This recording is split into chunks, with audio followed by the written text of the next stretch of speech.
puntahan lang po muna natin yung pong sighting.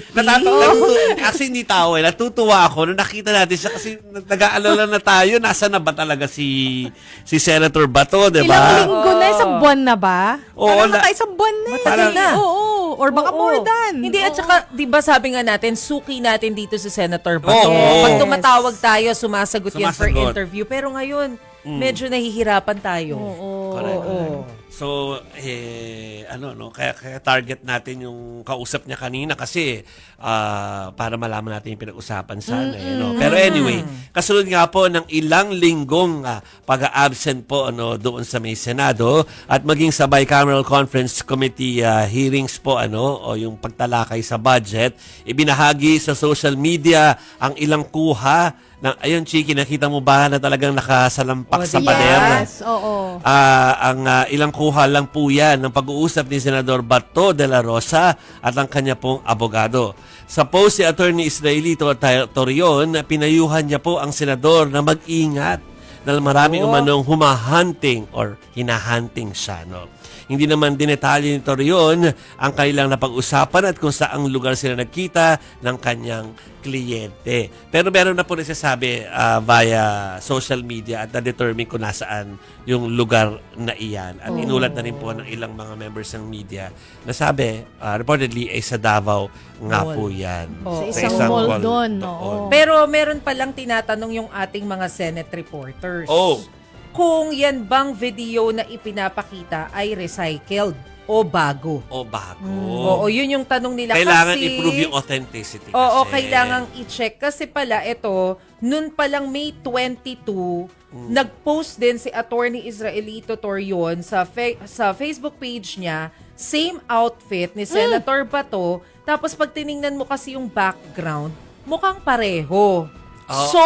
Pero hanging question pa to Kumbaga parang same meeting place. Same meeting place, same outfit, nagkataon lang ba yun? Yes. So, pero ano lang to, question lang naman po yun, tanong pa lang naman yun. Kasi syempre, gusto nating malaman kung fresh nga ba itong photos na to, itong videos na to, kasi lahat tayo gustong makita si Senator Bato. Syempre naman. Dito lagi natin siya kausap kaya parang nagtatanong tayo, nasaan po kayo? Okay naman po ba kayo? Di ba? Yan ang mga tanong na usual nating nihanda. Actually, maski sa lahat ng mga ICC topics, pag tinanong mo si Senator Bato dito sa ating programa, dati, talagang sinasagot niya yan Hindi naman niya ini-evade. Kaya kami po yung naninibago na talagang medyo tahimik siya about what's happening po. At saka kasi dati, di ba, very vocal si Senator Bato na nakikipag-coordinate siya kay former Senate President Jesus Escudero to ensure na mapoprotectionan siya just in case na ma-issuean ng arrest sa loob warrant ng Senado. Di ba? Ng ICC. Pero ngayon kasi kahit yung mga kasama niyang senador, hindi rin kasi alam kung nasa na nga ba. Hindi nagsasalita kung alam man nila kung nasaan itong si Senator Bato. Parang obviously we know naman kumbaga madali naman ding isipin kung ba't nangyayari lahat ito. Yes. Aside from the fact na kahit na alam na namin given na hindi mag-aanunsyo ang ICC about pagpalabas ng arrest warrant hindi nila yung gawi Yes. So pero kaya natin sinasabi na mukhang nandiyan na aside from yung gobyerno ay nagsasabi niyan maski yung kaalyado niya or nasa side niya na katulad ni Attorney Harry Roque sinasabi na rin naman na nandyan na yun. Posibleng in play na yung yung arrest warrant na iyan. Siyempre, sino-check ko rin every now and then yung Facebook page ni Senator Bato. Kasi pag tiningnan natin, di ba yung mga nakapost niya, yung tungkol sa update sa kanyang pamilya na nagko-congratulate. Yung mga apo, may bagong apo niya. Tapos yung kahapon, may shinare lang siya tungkol dun sa SEA Games. Nagko-congratulate siya dun sa mga atleta natin.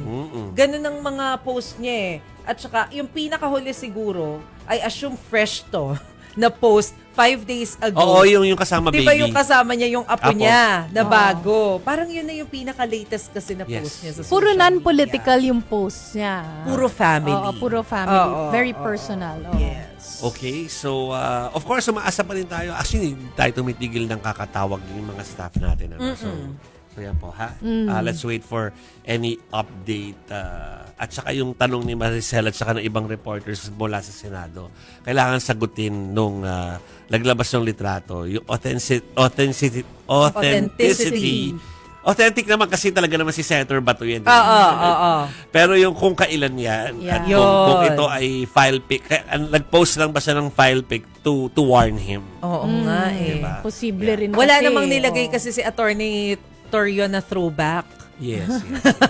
Hashtag throwback. Dapat kasi parang dati, pag nagpo-prove ka kung anong date, may newspaper. Newspaper yung date ng newspaper, Oy, di ba? tama! Ilang beses ginawa ni former President Duterte yan. Nung kino-question bakit siya missing in action. Tapos ang ginagawa, usually si Senator Bongo ang nagpo-post ng picture ni FPRRD na may hawak na newspaper. May date. May Kitang-kita. date. Proof na, Oo. hello, nandito lang ako. Oo. Ganon. Yun. Kulang naman kayo eh. Hindi lang naman Jaren nakikita doon eh. Yung payak na ulam at pagkain sa mesa. At yung kanin na Kanin, ginawang oo, cake. oo. Tapos sa background is kulambo. Mga Yeah. Oo nga. Laging ganon. Pattern. Siguro dahil na-cover ni Mas at saka nakita natin yun at kinover natin. Kaya parang sanay na tayong makita yun. Oo. Memorize na rin yan ni Mase. Correct.